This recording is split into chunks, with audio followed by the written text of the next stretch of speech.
Time to resume the empty turnabout. Time to hopefully remember what the fuck I was doing. We have the locked room.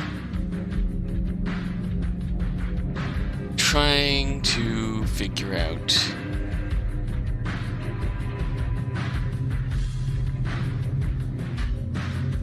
Trying to refresh myself on the case here.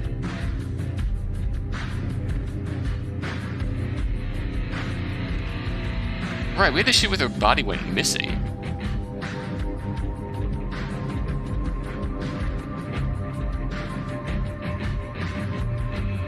I think when we last left off,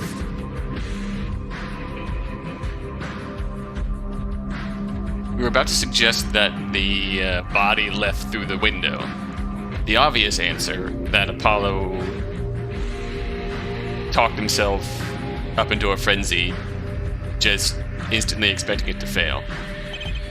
One look at this photograph should be enough. There really is only one way out of the room. The balcony. Surely someone must have climbed on it and stole the body away in the night, no? Wrong. When the door was broken down, the balcony door was found open, yes. There's a very good reason for that, which will be discussed later. Of course. Right afterwards, however, the balcony was closed by the guests, after which it was impossible to open it from the outside. That is, without breaking the glass or leaving obvious traces, which were not found. In other words, after the body was found, it was impossible to get into the room from the balcony. Exactly so, Your Honor. After the balcony was closed, it stayed closed until the police arrived. Interesting. Apologies if I'm a bit rusty about what the fuck's going on. It's... not only... I'm typically rusty when I pull up a case to record a few videos on a weekend, and it's been a few days since. But this time, I started this case, then I went back to finish Ace Prosecutor 0, and then came back to this. So it's been even longer, so I'm very much gonna need some catching up. But this doesn't make the body disappearing impossible. Wait, hold on a sec. Did you say that the balcony door was open when the body was found? That is what I said, indeed. Wait a second, what? Your Honor, that is a critical piece of information. Make the prosecution tell us why it'll become important later, like you teased.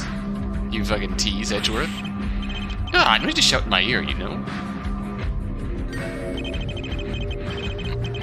What, have you actually figured out how the body disappeared from the room? Not quite. But I have figured out a way to prove my client innocent.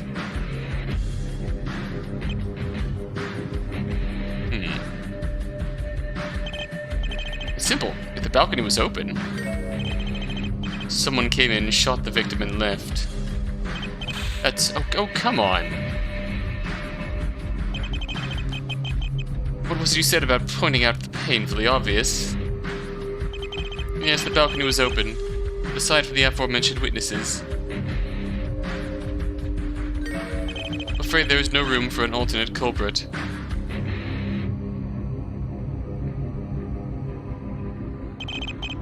There's something else I've forgotten to mention.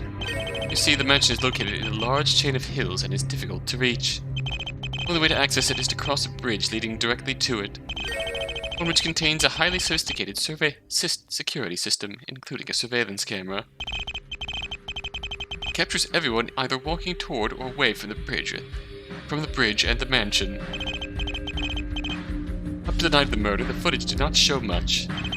Usually the butler making his daily rounds in his car. Mr. Arts preferred to stay at the mansion. No, before you say anything, the butler did not smuggle someone through the security system. As in, have someone hide in the car and away from the camera's view. Searched the entire area, turned every stone, there was nobody hiding. If someone managed to get on the island undetected, they needed to leave somehow. Therefore, they would have been captured on the footage. Nobody was. Additionally, we searched the butler's car and verified that he was doing his errands. Butler was doing his Butler was doing his tasks. Not sus. We found no evidence that in the car, suggesting someone was hiding. It's doubtful anyone but the butler was actually ever in the car. It was technically owned by the victim after all. Butler's claims about his reasons for leaving also appear to be valid. The camera footage for the night of the murder only recorded 3 people arriving, and all 3 were the guests, among which was the defendant. Up to the moment the police came, there was nobody else that so much as peeked into that camera. Doesn't mean much. There could have been any other ways to reach it, one which the cameras couldn't capture. There's a reason I said the only way to access it was using a bridge, Justice. Unless you're suggesting your suspect walks on air. Or can perhaps fly and avoid a 700-foot drop into darkness. You mean the entire mansion is basically on a peak? Why, yes. It is.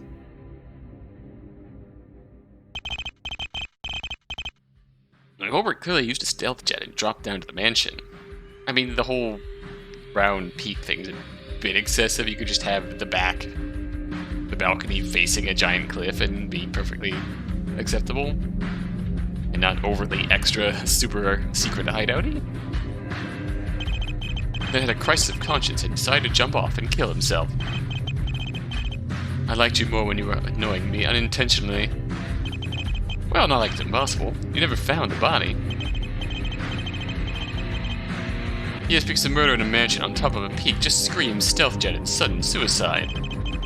I don't think it makes perfect sense, thank you very much. Bridges obtained, okay.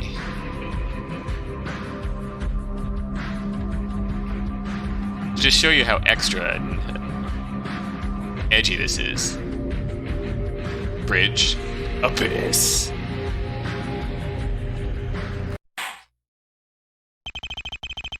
I nearly got a paper cut from that edge. Well, that was certainly a mouthful. That, yes. The culprit had to have been one of the 4 people. Yeah, no surprise there. I think that just about covered everything. Thoughts, Justice?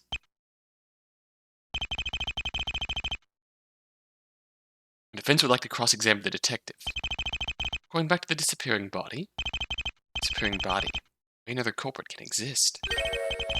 Feeling that the trick behind it is in fact one and the same. So, if I answer how the body disappeared, I can prove Mr. Marston innocent too. Even if you show how the body could have disappeared, would it actually prove Marston innocent? Remember, Edgeworth is forcing the jury to look at the 2 incidents individually. That way he can always just get around explaining the body disappearance. Fair enough. What's your cross-examination, Mr. Justice?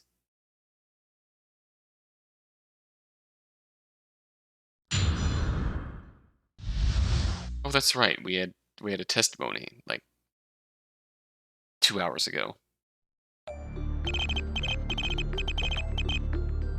Yes, I read the suspect left the room and called the police.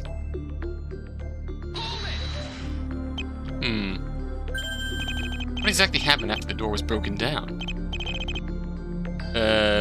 What do you mean, pal? Well, they caught the defendant, yes? What did they do next?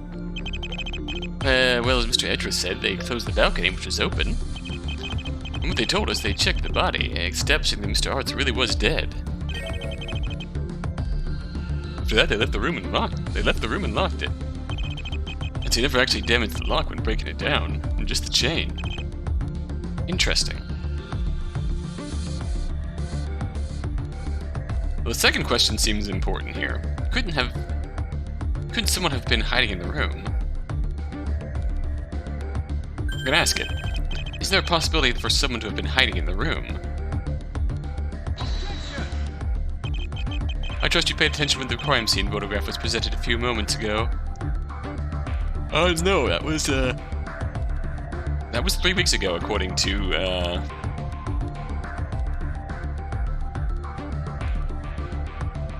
my save games. And plus, you never added the fucking crime scene photo to the court record. The fact is, there's nowhere to hide. Well, that's not true. Stealth camo, anyone? Naturally, if you happen to believe something preposterous is involved, I expect the defense to have some evidence to back it up. Mr. Wright's remarks do not reflect the defense's actual stance, Your Honor.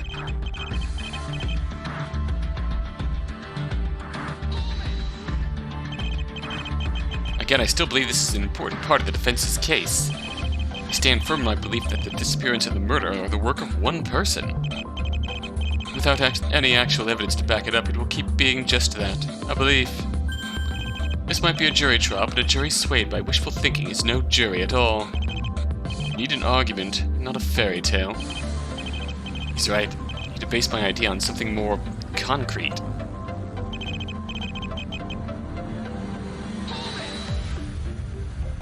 Just like that? Poof? Come on, the person who did this must have left something behind. And yet nothing aside from the blood was found at the scene. The issue here, Justice, isn't that the police are incompetent. The issue lies with there being no apparent logical solution to the problem. Because you're so focused on my client's guilt. Are you saying that suspecting your client is changing my view on the case? And by all means, show it. All you need to do is prove your client innocent first, though. I'm sure that's no issue. Alright, Mr. Justice. I need to show how the body disappeared to save my client. To show how the body disappeared, I need to save my client first. Thank you, Mr. Edgeworth. Good old catch-22. I guess I'll just have to find a way to do both at the same time? Question mark? Well, that's not true. Again, Justice, wrong phrasing. The truth of the matter is that, at the moment, we have simply not found an explanation for it. However, I will remind this court yet again, it doesn't change one major fact. That Nathaniel Marston is the culprit of this case. That still sounds like conjecture to me. Doesn't matter what you think, Paul. Like it or not, it looks like this is the way the cards have been dealt. Either play with the hand you're given or fold. And something tells me fold in this situation is not something we want to do.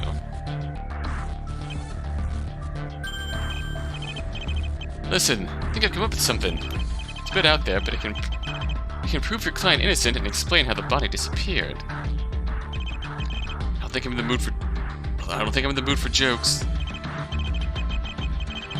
No joke. It really is a simple explanation of how the body disappeared. All you need to do is think without suspects in mind. Eh? Think simple. Think small. Assume that nobody but the victim was in the room when it was locked. Assume that nobody aside from the police entered the room either. Remember to also take into account who the victim was. So, how did the body disappear? You can't be serious. Hey, they never found the body. As far as I'm concerned, it's open season for crack theories. But in this case especially, I see it as the only explanation. At least one that doesn't require the police department to be completely made up of idiots.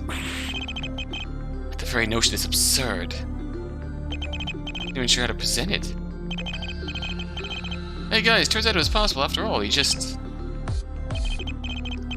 testimony is like spare change for the prosecution. They don't need it right now, and they won't care about it until they need to. They need to try and show a way the body could have disappeared. Show a possibility of another culprit, right? The information I have to work with is so limited. The best I can show possibilities. Even then, Mr. Edgeworth will just ask for evidence to support it. Evidence which I just don't have. Still, maybe that will be enough to sway the jury? Maybe me throwing out theories will net me some more information?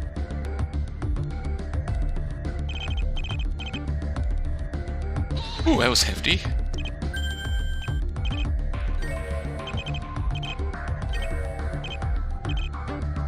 Are they positive the room was inaccessible?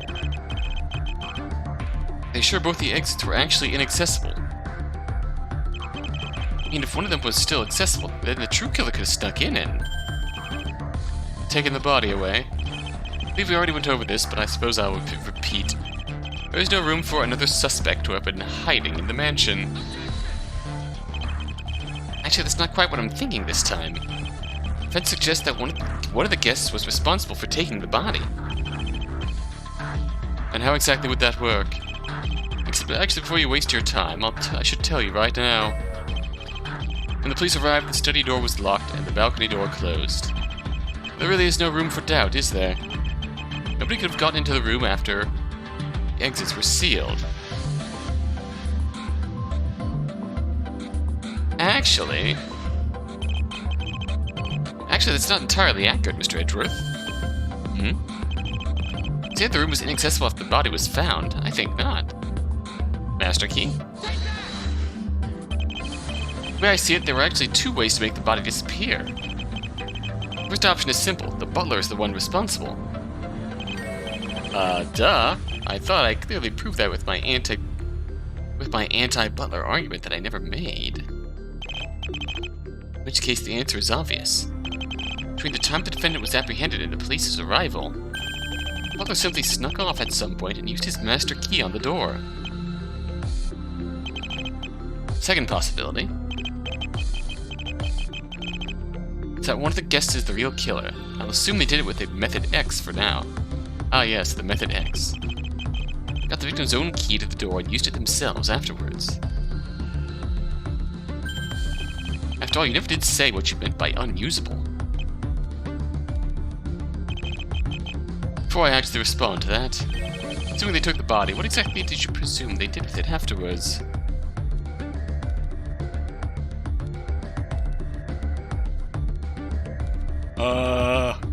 Abyss? Only thing they could. They dropped it into the abyss. How poetic. Yes, it does seem logical, doesn't it? We'll acknowledge that there's a high probability that's what happened with the body. Regardless of the method used to make him disappear. Which, by the way, can't possibly be what you suggested this just now. You see, the simple fact of the matter is, after the defendant was caught, not only did he have all eyes on him, but the guests themselves kept a close eye on each other as well. In fact, after the murder, they were all in the same room downstairs. There's no chance for someone to wander off and pull off your little scheme. I see. Just destroyed my theory in one fell swoop. Don't give up. You're still on the right track. Maybe. Well, probably. Thanks for that, Mr. Wright. Your contributions are always appreciated.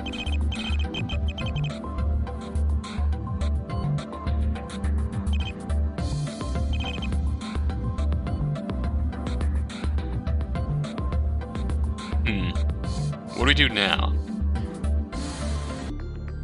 Okay, I think I get what Nick was implying in this part. We're gonna present Phoenix Wright's crackpot theory. Objection! We're just gonna let this play out. That's not entirely true. Ah, God, I forgot about this. There's a way for the body to disappear. One that proves my client innocent. It's just that I don't really believe that's what happened. Okay, the defense would like to remind the court that no autopsy report was made.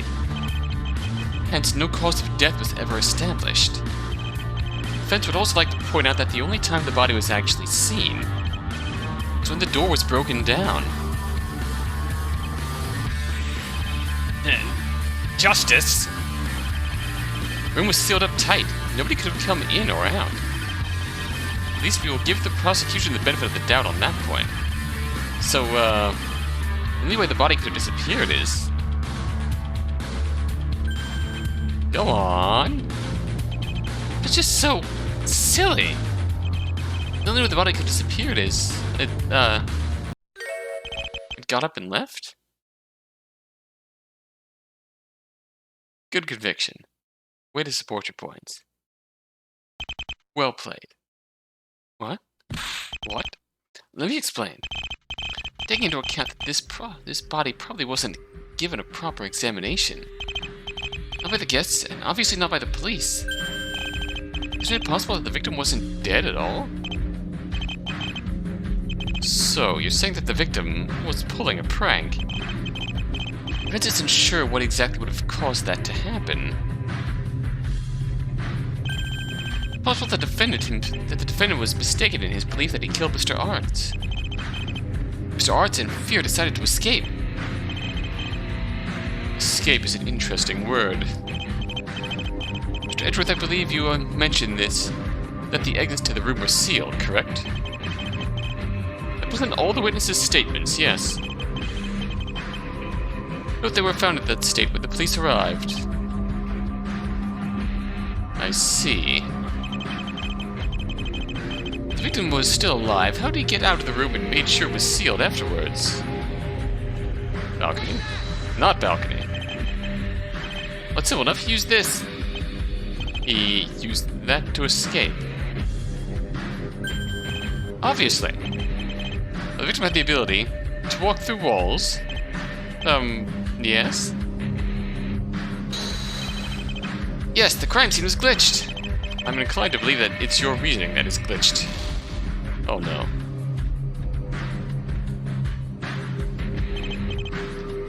Normally I'd cease this idea from going on, but I'm willing to give you another shot. Sealed.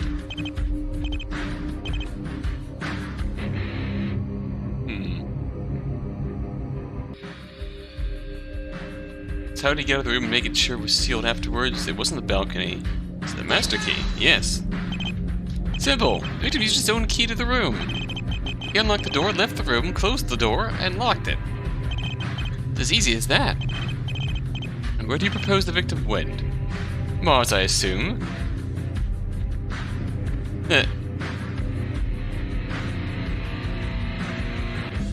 Some joke answers are absolutely silly, but we'll ask. I see.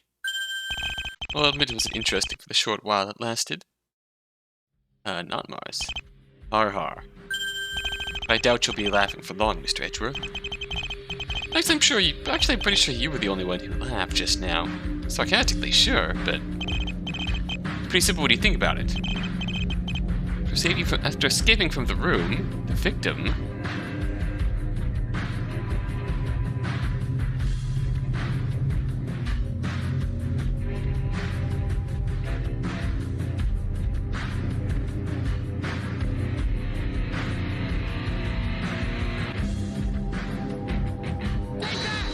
didn't do that. It's right here, Your Honor. No, it's not.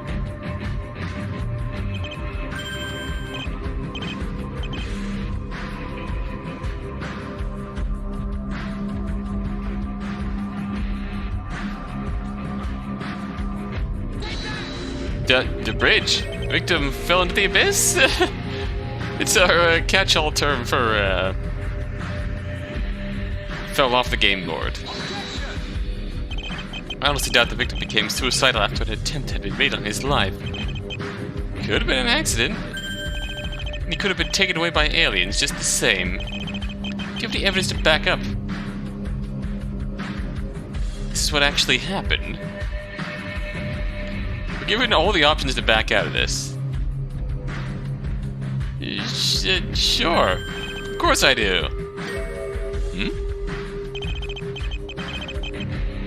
Evidence that proves the victim fell into the abyss after escaping.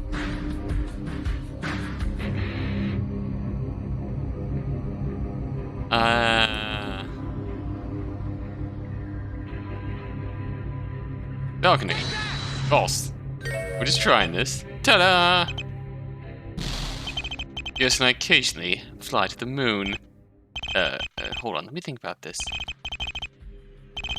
I fell. Would there be anything left? So, we got nothing. I think it's time for us to back out of this. I see.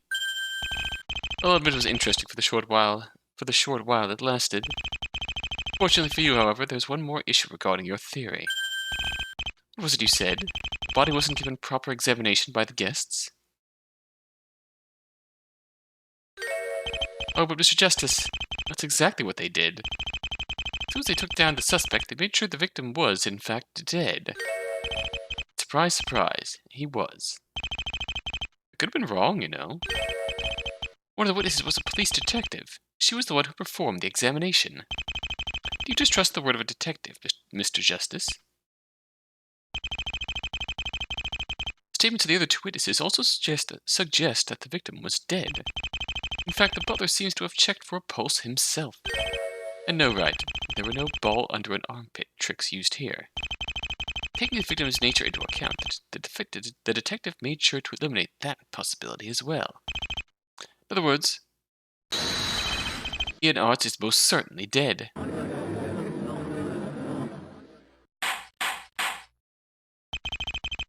Wasn't that just dynamite?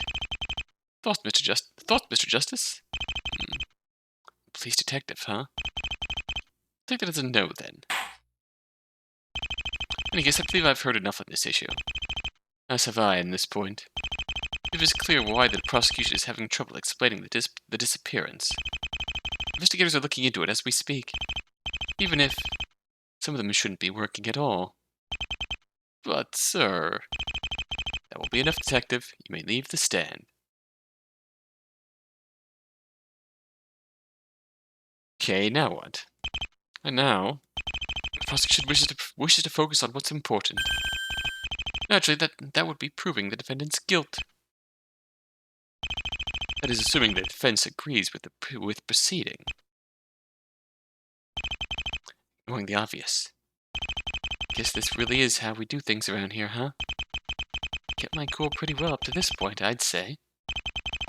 Not sure how long I'll go on without grinding my teeth.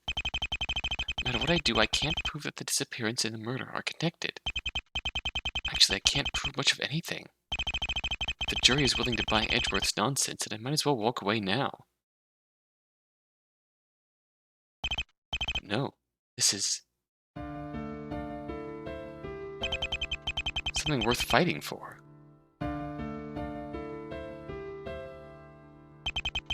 I can do this. I have to. A change can't happen. On its own, right? It's worth it. This is what they fought for all their lives. Ooh. Now, I need to take the first step. What, who fought for all their lives? Get on with it. The prosecution has made it clear they aren't interested in the disappearance. The defense, while disagreeing, has obviously failed to provide an explanation for it. So I'll follow the direction Mr. Edgeworth takes this case and do my job. When the time comes, I will bring this trial to a close. Well, I won't take the easy way out. That was never my intention. Looking back, it was foolish for us to think I could win this case with just that fact alone. I should have known better. I should have been more prepared. Especially because of what I'm going to do. Stupid. Apollo. Mr. Wright. You said you did want to know my reasons, but something you need to know. Eh? I'm here with only one goal in mind. To correct my mistake. Nothing else. I figured as much, you know? I don't think it's as simple as you think. It's the only way to correct it is to make an even bigger one. Ah, yes. Apollo, known for making good decisions. I see. So why did you call me here, then? Because I need you to understand that everything I'm about to do is for the greater good. I need you to understand it. When you put it like that, it sounds like something I really wouldn't.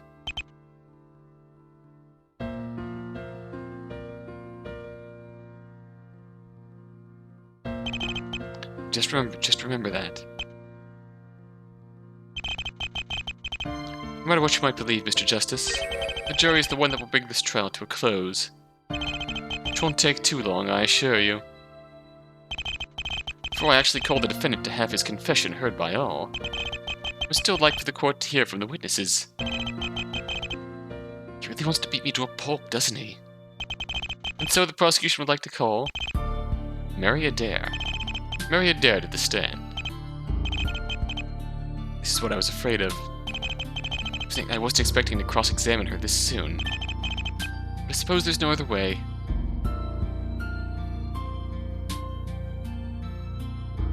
Oh, hello. Witness, please state your name and occupation. Mary Adair, police officer down at the precinct. Recently promoted to police detective? I guess I don't need to say that I'm on patrol anymore. Ah, yes, the Courtroom precinct. Police officer? Well, you sure don't look like it. People often make that misassumption. I think it works to my advantage. Looking like this, people tend to underestimate me. It gives me all the more satisfaction when I show just how much of a mistake that is. Wouldn't you agree, Apollo? I take it you've met, Justice? In a sense. On the subject of my clothes, I have a huge advantage that they look pretty cool on their own. Oh. She is 21. Ah, well, that explains that. 21 female, experienced police detective and one of the guests invited to the arts mansion. Fascination with the Courtroom. Naturally. Mary. Guess this is it after all. How do you two know each other? You got yourself into this mess on your own, you know? Jesus. Actually, looking at her now makes me feel even worse. No matter how I look at it, I'm morally in the wrong here for what I'm about to do. I can't have any doubt left in my mind. She's just a piece of the puzzle as far as I'm concerned. Can't forget my goal, hard as that might be. Sorry, Mr. Wright. But your way is just as bad in this situation. What I'm doing might make me a self-centered bastard. Not doing it would end in disaster for everyone. Okay, what are you gonna do? So no going back now.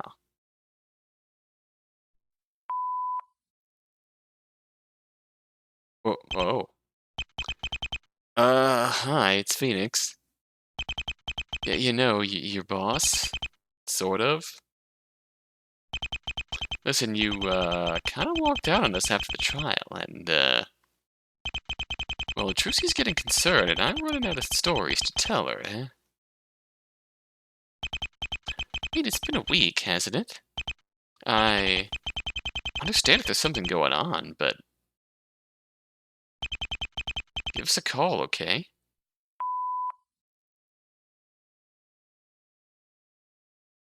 Denial.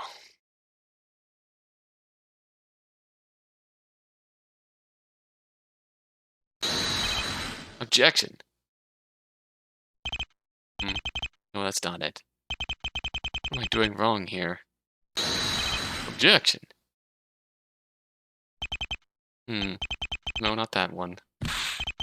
Damn it, Court Steel, what's the matter with you? What is happening here? Come on, you can do this. Objection! Nothing. What's the matter with me? Things changed. Still the same old me. Same old Polly. Well, then again, I did switch my hair gel brand. Objection! Damn it, at this point I'll go mute.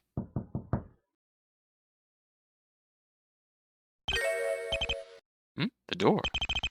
Am I expecting someone?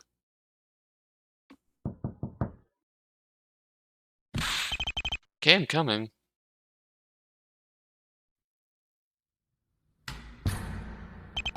Huh? No one's here.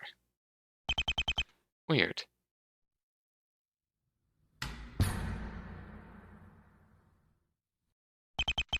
Oh well. Might have just been in my head. Maybe my theory that these walls are thinner than my hair is finally starting to stick. Again, if that's true, then I should have been evicted a while ago. Hmm? But there it is again. No, you're just haunted.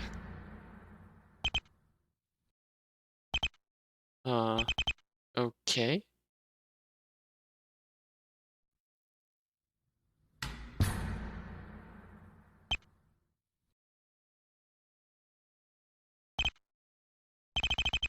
Well, guess it was ghosts. Now let's try that again. Oh, come on! Okay, who's doing that? Ah! I'm sorry about that. I really am, sir. I know that was highly unprofessional and unkind of me, and I apologize. I have a cousin in traffic. I can make all your parking tickets disappear, sir. I was just nervous. I don't drive. Sorry. Apologies for yelling. Officer? No, that was my fault, sir. I just wasn't sure how to approach you. I mean, I had to give you time to get rid of the drugs. What? Yeah. Wait, what? Eh? Aren't you Apollo Justice? Yeah, I am. Aren't you a successful defense attorney? Yeah. Then... don't you have a lot of drugs then? What? What? I mean, I don't discriminate against age groups. Perfectly understandable for a young and handsome attorney to be successful. And I understand certain things come with the territory. But don't let the uniform fool you. I'm not here to arrest you. If you don't believe me, I'll call before the actual raid. Prepare to become your man on the inside, too. Oh my god. What is happening here? Officer, what the hell are you talking about? Not every defense attorney is a drug addict, are they? When did that even become a stereotype? I am so sorry. This was very wrong of me, and I apologize. Well, okay then. Is there anything I can help you with? Please don't let it actually be a noise complaint. Huh? Well, you're here. Looking for me. Which means that you probably need my help. So what can I do for you, Miss... Officer Mary Adair, reporting for duty, sir. Do you mind if I... came in? Oh, of course. You have a lovely place, Mr. Justice. Ah, thanks. Even if I don't have a kitchen. Not sure how long I'll be able to actually keep it. Tough times and whatnot. But still. Tough times make for a tougher man, I'd say. Yes. These are tough times. Would you like me to get you something to drink, officer? No thanks. Please don't call me officer. This won't take long. Well then. Apollo Justice ready for duty, ma'am. Damn. For a second there, I forgot my line of work. Misery.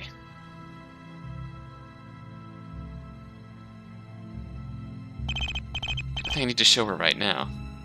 Alright. Here. Alright, just talk. Guess I should try breaking the ice a bit. Tell me a little about yourself, Miss Adair. Me? Not sure if that really matters. Sure it does. After all, the fact is, you came directly to me implies that you know some things about me, right? Does it? Well, that's what I'm assuming. Unless you picked a random name in the phone book and ran for help. No, of course not. My boss brought my name up for a detective promotion. Huh? It actually hasn't been that long since I got through the police academy. and became, well, this. They're already putting me up for a detective position. Can you believe that nonsense? Nonsense? Well, that's what it is. I mean, not nearly as experienced enough for it. Some people work their entire lives to get there, and yet they're handing it to me on a silver platter. Just because I got a few good grades. Well, I'm sure there's to be a bit more than that. No. Just a bunch of guys behind a desk liking the sound of my name. All there is to it. Is that so? So I bet the best I can do on this subject is on this is complain. I think anyone should just be given things. Especially when they haven't even earned it.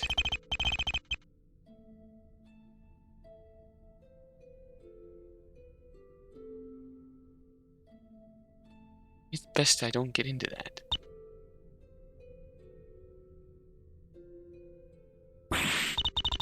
Wait a second. Why are we talking about me?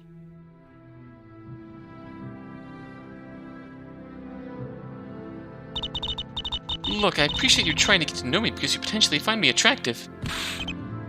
What? Or not, I'm not attractive at all. Damn it. I can only just sound rude, Mr. Justice, and that's saying a lot, I know. Could you please talk about what I wanted your help with? Yeah. Just breaking the ice.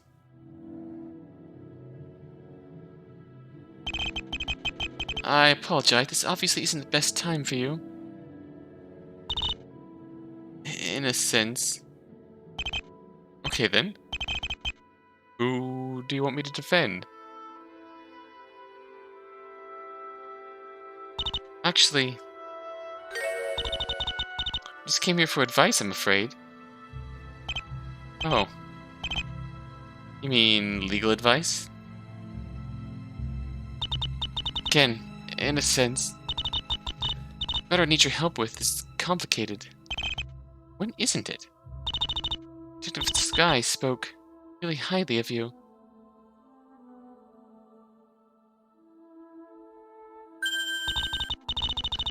He said that you're the type of person who would help someone out, someone could count on in a jam.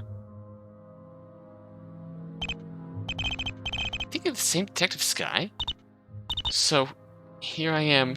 I'm in a jam, Mr. Justice. I don't know what to do. Jam? What exactly is the issue? Something bad is going to happen, Mr. Justice.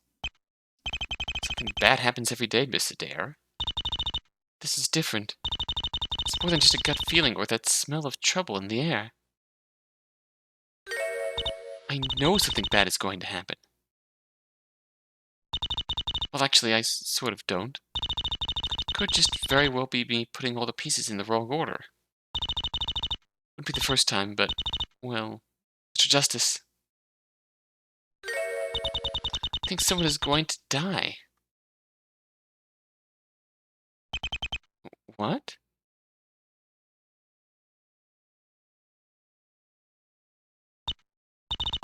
It's about a friend of mine. Very good friend. I think he's planning on murdering someone. What? I figured it was about murder, but I've found clear evidence that he's planning something. I know who the victim might be. I think I know the reasons behind it, but I have no idea what I'm supposed to do about it. Aren't you the police officer? Imagine you'd have better knowledge of what to do than me. People can't be arrested for saying they haven't something. People can't be arrested for something they haven't done, Mr. Justice. Depends on what they did. Depends on what it is they haven't done. He's having all the time for what I see, you know. Okay, yeah. After all, this friend of mine is a colleague. Okay, I'm relieved to know that conspiracy and making threats still exist in the Phoenix Wright universe. This friend of mine is a colleague. Police officer? Yeah, a police officer. Not to be kidding me. Alright. Well then, how much do you know? Can't discuss that. What? Then how on earth do you expect me to help you? Please calm down, sir. Come to my room and tell me someone's going to die. A bit too late for that, madam. I'm not expecting you to stop it. Huh? Murder, I mean. I'm not expecting you to stop it from happening. For one, I could very well be wrong about this. Even if I'm not, I'd like to try and do everything possible on my own. You said you don't know what to do. It sounds ridiculous, but he's still my friend. I think I should be the one to know how to talk him out of it. I'm sorry, this is obviously also sudden. The real reason I'm here, Mr. Justice, is in case I fail. Something does happen. In case you fail? Excuse me? Please don't yell. I understand if you might have been upset. I need you to see where I'm coming from. When I give you my request, that is. Can't believe what I'm hearing. Don't misunderstand. I'm not trying to be irresponsible, Mr. Justice. The thing is just that I want to explore every option here. Things get out of control. I will do the right thing, and I will do my job. But I care about him, Mr. Justice. If I betray him like this, wrongly, too, I don't think I'll ever be able to live with myself. So what is your request for me here, exactly? In case I fail, then chances are pretty high the man I care about will get arrested and thrown in jail. He isn't a subtle man, you know. If it comes to that, he'll be found guilty without a doubt. Considering it will be about a police officer, it'll turn into a scandal. People want his head, literally. Mr. Justice, I want to request of you, should it ever come to that you take his case. I obviously can't expect you to have him declared innocent, but if possible, I want you to try and have him avoid the death penalty, at least. He's a good man, Mr. Justice. He's the biggest idiot I've ever met, but he's not a bad person. He doesn't deserve to go to the gas chamber for trying to get back at that monster. Monster? Please, Mr. Justice. I can't save his name, or his morals. Can you save his life?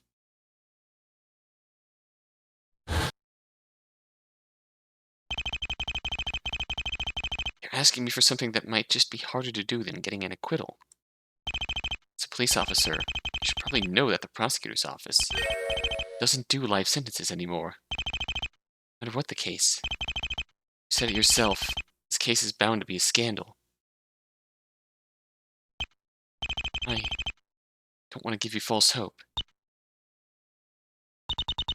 Is that a no, then?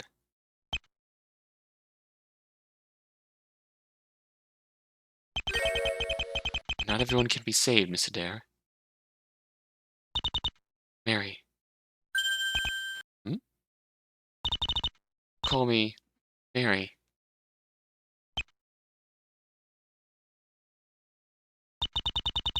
If you won't help him... It's not that I don't want to. I just can't do anything about this.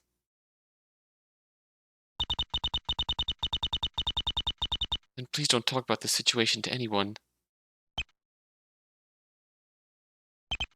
I understand.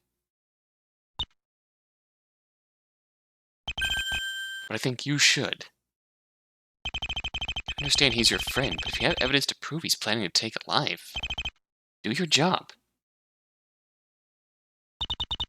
That is my decision to make. Okay. Sorry for the disturbance, sir. Next time, I'll only knock once, okay?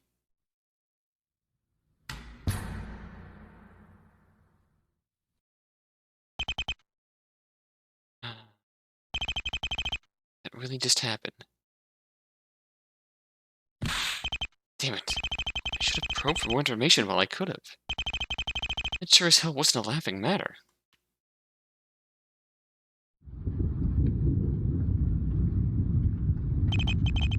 But again, it wasn't really any of my business.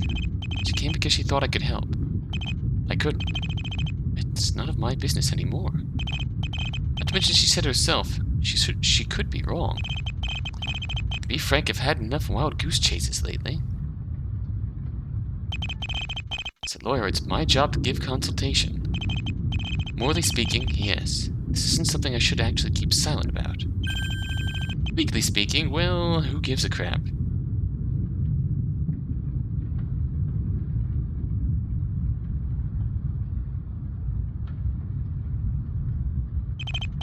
The cloud's starting to gather. Clearly a good sign if I've ever seen one. Cafe Resorgiment. What? Need a drink. I seem to remember someone telling me about a cafe being near here.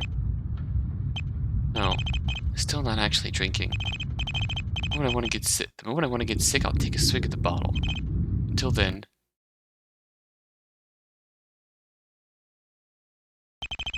Oh, come on. It's rating now. Seriously. Damn it. Just my luck, isn't it? And again, that line could apply to just about everything about this week. I don't get it. What's wrong with me? Coins of steel are one thing. Feeling like I've been moping the floor all day is a completely different story. But nothing's changed.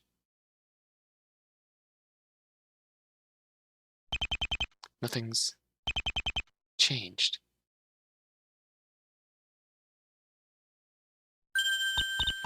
Well, well, well, well. Look who we have ourselves here. Oh no. That voice. No, no, no, no, no, no, no.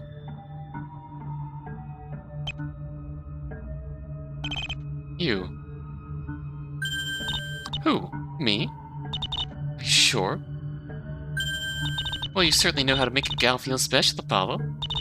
Then again, not to toot my own horn here, but I'd say I'm not that bad a catch either, so...